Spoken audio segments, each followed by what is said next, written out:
ऐसा मनुष्य जो पाप ही पाप करे, मरने के बाद प्रेत बन जाए, और अगर वो आदमी भी कथा सुन ले तो उसका कल्याण हो जाता है। और मैंने कल आप सभी को धुंधकारी की कथा भी सुनाई। धुंधकारी नाम का व्यक्ति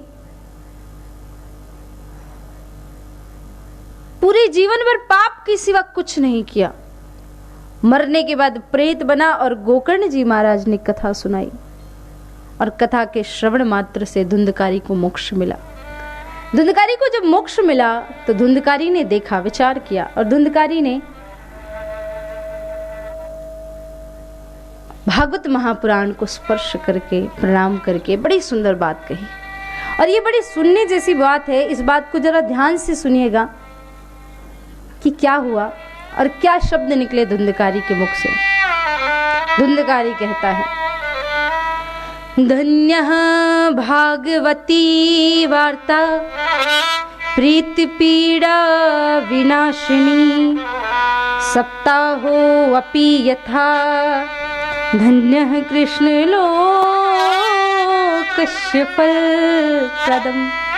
धन्य है भागवत महापुराण की कथा, जिसे सुनने मात्र से व्यक्ति का कल्याण हो जाता है। और एक दूसरा उदाहरण भी दिया धुंधकारी ने, आद्र शुष्कम लघु स्थूलम वाङ्मनः कर्म विकृतम श्रवणम विदेहात् पापम पावका समिधो यथा। महाराज, जैसे विशाल अग्नि में छोटे बड़े कैसी भी लकड़ियां डाल दो, वो जल के भस्म हो जाती। भागवत कथा एक ऐसी कथा है, छोटे बड़े कैसे भी पाप हो सब जल करके भस्म हो जाएंगे। ऐसा मत करना हाँ कि आप 2-4 मर्डर कर लो फिर सोचो हम भी कथा सुन लेंगे हमारा भी उद्धार हो जाएगा। अनजाने में कोई पाप हुए हों तो मैंने कल भी बताया था कि हमने बहुत पाप कर लिए और फिर इकट्ठा करेंगे कि अब गंगा जी में जा रहे हैं तो डुबकी लगाएंगे, पाप खत्म हुए, फिर आओ फिर खूब पाप करो, फिर जाओ फिर गंगा जी में डुबकी लगाओ। ऐसा कोई रिफ्रेश करने का वो मशीन नहीं है गंगा जी के अंदर कि बार बार आपको रिबूस करके भिजवा दे। नहीं, सच्चे मन से पश्चाताप करो तो पाप दूर होते हैं। लेकिन जाने अनजाने पाप जानबूझ के जबरदस्ती करो। भागवत महापुराण की कथा ऐसी किसी भी पापों को दूर कर देती है, पापों का नाश कर देती है। गोकर्ण जी महाराज ने एक प्रश्न किया कि एक बात बताइए, कथा केवल धुंधकारी ने नहीं गांव में बैठे सभी लोगों ने सुनी, तो केवल धुंधकारी को ही मोक्ष क्यों मिला? तो भगवान के पार्षदों ने बड़ी अच्छी बात कही, और ये हमारे सुनने जैसी बात है, हमें ध्यान से सुनना चाहिए कि कथा तो सभी सुनते हैं, मोक्ष कुछ कुछ को ही क्यों मिलता है? क्योंकि अदृढ़ं चाहतं ज्ञानं प्रमादेन हतं श्रुतं संदिग्धो हि हतो मंत्रो व्यग्रचित्तो हतो जपः। जिस ज्ञान में दृढ़ता ना हो वो ज्ञान बेकार है। जिस मंत्र में विश्वास ना हो, मंत्र का जाप कर रहे हैं, किसी पंडित जी के पास हम गए, पंडित जी ने कहा कि चलो कोई बात नहीं, आप जाप करो ओम नमो भगवती वासुदेवाय, आपका काम अच्छा होगा। और हमारे अंदर क्या विचार चल रहे हैं, ये मंत्र का फल मिलेगा कि नहीं, मिलेगा कि नहीं, मिलेगा कि नहीं, पंडित जी ने सही कहा कि नहीं, कुछ नहीं होने वाला। मंत्र में जो क्षमता होती है वो हमारे विश्वास के साथ बढ़ती है। आपने उस मंत्र की क्षमता को ही हटा दिया, आपके अंदर भाव ही नहीं है।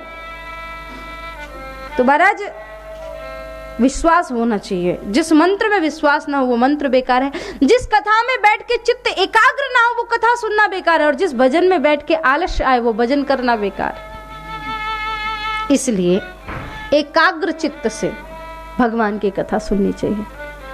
बहुत सारे लोग कथा में आते तो हैं पर इस कान से सुन के इस कान से निकाल देते। बहुत सारे लोग बैठते तो कथा में हैं लेकिन कथा में होकर भी कथा के नहीं होते। काम कैसा चल रहा होगा, आज ऑफिस में क्या हुआ होगा, कितने मेल्स आए होंगे, कितने मेल्स का रिप्लाई करना होगा, घर जाके खाना कौन बनाएगा, अरे बड़ी सारी चीजें, बच्चे क्या कर रहे होंगे, कितनी चीजें दिमाग में चलती रहती हैं। इसीलिए संत कहते हैं कि हम कथा में बैठे हैं, ये बात मायने नहीं रखती। हम कथा में बैठे हैं, ये बात मायने नहीं रखती। कथा हमारे अंदर कितनी बैठती है, ये बात मायने रखती। कथा भी तो हमारे अंदर आनी चाहिए, कथा भी हमें समझ में आनी चाहिए, कथा के भाव भी हमें आने चाहिए। विचार करके कि हमने आज क्या सुना, हमने आज क्या जाना, कुछ सीखते रहना चाहिए, प्रयास करते रहना चाहिए, भाव से सुनते रहना चाहिए। जब तक ये प्रेम, जब तक ये भाव आपके हृदय में नहीं आएगा, आप कथा के होकर भी कथा के नहीं हो पाएंगे। महाराज, मैं अक्सर एक कहानी सुनाती हूँ, एक कथा सुनाती हूँ। एक बुजुर्ग आकर के कथा में बैठे और महाराज, बुजुर्ग जिनकी आंखों में दिखाई नहीं देता, जन्मजात सूर है, और कानों में सुनाई भी बड़ी मुश्किल से देता है। महाराज आगे कथा में बैठ गए तो लोग तो हंसने लगे कि ये भाई बूढ़े बाबा जी, ना इनको आंखों से दिखाई देता, ना कानों में ठीक से सुनाई देता, ये कथा में क्यों आए हैं? हाँ, ये कथा में क्यों आए हैं? कथा विश्राम हुई तो लोगों ने चिल्ला चिल्ला के जोर से कान के पास पूछा कि दादाजी, आपको तो सुनाई भी नहीं देता, दिखाई भी नहीं देता, आप कथा में क्यों आए हो? जब 5-6 बार रिपीट किया और दादाजी ने सुना तो उन्होंने कहा, बेटा तुमने बहुत अच्छी बात कही कि मुझे दिखाई नहीं देता, मुझे सुनाई नहीं देता। ये बात सत्य है कि मैं देख नहीं सकता, मैं सुन नहीं सकता, लेकिन मुझे ये बात पता है कि मैं देख नहीं सकता, मैं सुन नहीं सकता, लेकिन जिस परमात्मा की कथा चल रही है उसे तो दिखाई देता है। उस भगवान ने एक बार मेरी तरफ देख लिया तो मेरा कथा में आना सार्थक हो जाएगा। ऐसा भाव होना चाहिए कि भगवान हमें देख रहे, गोविंद हमें देख रहे, वो करुणा वरुणालय हमें देख रहे, तो कथा में चित्त एकाग्र होना चाहिए। धुंधकारी को मोक्ष मिला।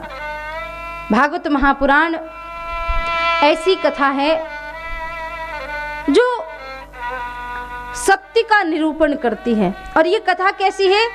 निगम कल्प तरोर गलितम फलम सुख मुखाद व्रत द्रव संयुतम पिबत भागवतम रसमालया मुहुरहो रसिका भुवि भाव कहा। पिबत भागवतम रसमालयम, क्योंकि हमारे पास भागवत कथा के लिए 7 दिन नहीं 3 दिन ही हैं, तो हम यहाँ पे भागवत कथा सत्संग सुनेंगे। तो हम संक्षिप्त में जो भी प्रमुख भाव होंगे वो भावों को लेते हुए प्रभु की कथा तक पहुंचेंगे। महाभारत के प्रथम स्कंद का प्रारंभ हुआ, भागवत महापुराण के प्रथम स्कंद का प्रारंभ हुआ महाभारत की कथाओं से।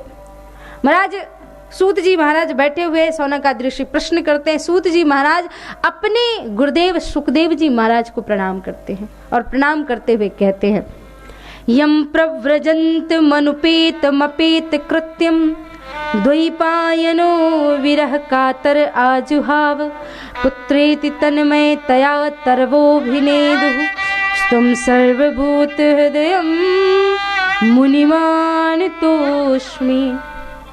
अपने गुरुदेव को प्रणाम किया सौनक आदि ऋषियों ने और सूत जी ने। गुरु ये शब्द ही सुनते ही मन में एक बड़ी अच्छी सी पॉजिटिव सी फीलिंग आने लगती है। कभी सोचा है, हम बहुत बार कहते हैं कि जीवन में गुरु होना चाहिए, गुरु होना चाहिए, पर गुरु का मतलब क्या है? गुरु का मतलब बहुत सरल है, सभी लोग जानते हैं। गुरु जो अंधकार से प्रकाश की ओर लेकर के जाए वो गुरु। 2 प्रकार के गुरु होते हैं, एक दीक्षा गुरु और एक शिक्षा गुरु। दीक्षा गुरु एक ही होता है जो कान में मंत्र देता। शिक्षा गुरु बहुत हो सकते हैं। या तो सरल भाषा में कहूं कि जिनसे भी हमें कुछ सीखने को मिले वो हमारा शिक्षा गुरु हो सकता है। ये जरूरी नहीं है कि वो 90 साल का हो, 85 साल का हो, 50 साल का हो। 5 साल का बच्चा भी अगर उससे भी हमें कुछ सीखने को मिलता है तो वो हमारा गुरु हो सकता है। दत्तात्रेय जी ने 24 गुरु बनाए थे। आकाश, पृथ्वी, महाराज कुत्ते को गुरु बनाया था, एक 5 वर्ष के बालक को भी गुरु बनाया था, चंद्र, सूर्य, इन सब को गुरु बनाया था, एक कुत्ते को भी गुरु बना लिया जिन्होंने, जिससे भी कुछ सीखने को मिल जाए। एक पिंगला नाम की वैश्या सुबह से लेकर शाम तक अपने आने वालों का इंतजार करती। बहुत दिनों तक जब कोई नहीं आया तो उस वैश्या के मन में विचार आया कि इतना इंतजार अगर मैंने भगवान का किया होता तो मुझे भगवान मिल गए होते। तो जिससे भी हमें कुछ सीखने को मिले वो हमारा गुरु हो सकता है, लेकिन दीक्षा गुरु एक ही होता है। और हमेशा गुरु तो बनाना ही चाहिए। गुरु मंत्र से भव सागर से व्यक्ति पार होता है।